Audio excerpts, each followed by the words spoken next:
Pernahkah sobat merasa seperti uang selalu saja habis, bahkan sebelum akhir bulan tiba?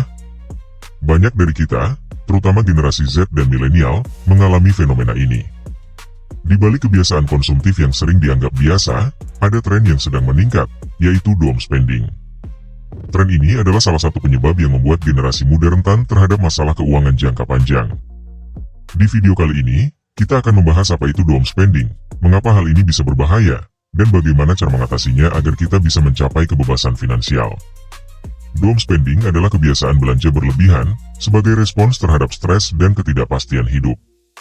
Bagi generasi Z dan milenial, tekanan sosial dan ekonomi yang terus meningkat memicu kebiasaan ini.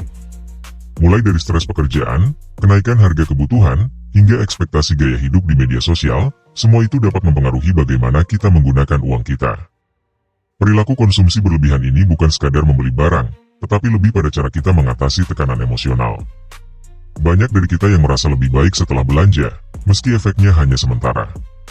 Namun, masalahnya, kebiasaan ini jika tidak terkontrol akan berdampak buruk pada kesehatan keuangan kita, membuat kita sulit menabung, bahkan mungkin menunda impian besar, seperti investasi atau membeli rumah. Salah satu penyebab utama doom spending adalah impulsivitas dan fenomena fear of missing out atau FOMO. Ini adalah perasaan takut tertinggal tren, yang mendorong kita untuk membeli barang-barang yang sedang populer, meski kita sebenarnya tidak membutuhkannya. Sosial media memperkuat FOMO ini, karena kita selalu melihat orang lain yang tampaknya hidup lebih baik, dengan barang-barang atau pengalaman baru. Saat FOMO dan doom spending bergabung, keuangan kita bisa dengan cepat tergerus. Kita mulai membeli barang-barang yang sebenarnya tidak perlu hanya karena takut ketinggalan. Kita mungkin tergiur dengan diskon besar-besaran, atau tergoda membeli gadget terbaru, padahal kondisi keuangan kita belum tentu mendukung. Ini adalah kebiasaan yang merugikan. Dampak buruk dari doom spending ini sangat jelas. Kebiasaan ini mengurangi kemampuan kita untuk menabung dan menyisihkan dana darurat. Kita akhirnya hidup dari satu gaji ke gaji berikutnya, tanpa ada tabungan yang bisa digunakan di masa depan. Ketika ada kebutuhan mendesak, kita malah terjebak hutang atau menggunakan kartu kredit dengan bunga tinggi. Nah, salah satu solusi terbaik untuk mengatasi doom spending adalah membuat anggaran atau kerangka pengeluaran. Dengan menentukan batas pengeluaran, kita bisa memiliki kontrol yang lebih baik atas keuangan kita. Anggaran ini akan membantu kita memprioritaskan kebutuhan utama dan menunda atau bahkan menghindari pembelian yang sebenarnya tidak penting. Selain itu, kita perlu memahami masalah keuangan kita secara menyeluruh. Kenali apa saja faktor pemicu yang membuat kita sering berbelanja impulsif. Apakah itu karena stres kerja, lingkungan pergaulan, atau mungkin kebiasaan mengikuti tren di media sosial? Dengan memahami penyebabnya, kita akan lebih siap menghadapinya tanpa harus mengeluarkan uang berlebihan. Selanjutnya, mari kita bicara tentang investasi. Jika sobat merasa uang sobat habis begitu saja, mungkin sudah saatnya memikirkan bagaimana cara mengembangkan uang tersebut. Salah satu cara efektif adalah melalui investasi di pasar modal. Dengan berinvestasi, kita bisa menumbuhkan aset dan membuat uang kita bekerja untuk kita. Investasi di pasar modal memiliki banyak pilihan, mulai dari saham, reksadana, hingga obligasi. Dengan berinvestasi, kita tidak hanya menyisihkan uang tetapi juga membiarkannya tumbuh. Tapi ingat, investasi juga butuh komitmen. Jangan sampai kita tergoda mencairkan investasi, hanya untuk menuruti keinginan konsumtif sementara. Bagi pemula, memilih instrumen investasi bisa terasa menakutkan.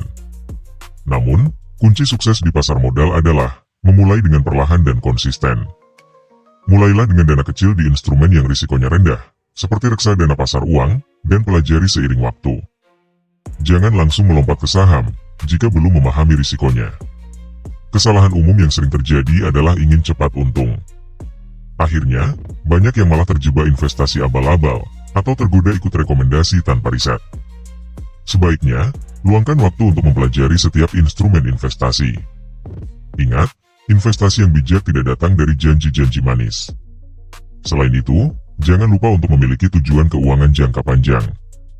Dengan adanya tujuan, seperti dana pensiun, atau dana pendidikan, kita akan lebih termotivasi untuk menahan diri dari godaan belanja berlebihan.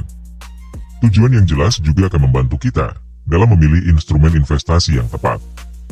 Ingat, mengelola keuangan bukan tentang seberapa besar penghasilan kita, tapi tentang seberapa bijak kita mengelolanya. Perubahan kecil dalam kebiasaan konsumsi kita dapat membawa dampak besar pada kondisi finansial. Menghindari dom spending dan memulai investasi adalah langkah besar menuju kebebasan finansial. Demikian pembahasan kita hari ini tentang dom spending dan pentingnya investasi untuk mencapai tujuan finansial. Jangan biarkan gaya hidup mengendalikan keuangan kita. Mulailah dengan perubahan kecil, ciptakan kebiasaan baru yang positif, dan pelajari investasi secara bertahap. Dengan begitu, kita bisa membangun masa depan finansial yang lebih aman dan sejahtera. Jangan lupa untuk like, share, dan subscribe, agar sobat tidak ketinggalan opini lainnya. Saya Ale, sampai bertemu di konten berikutnya.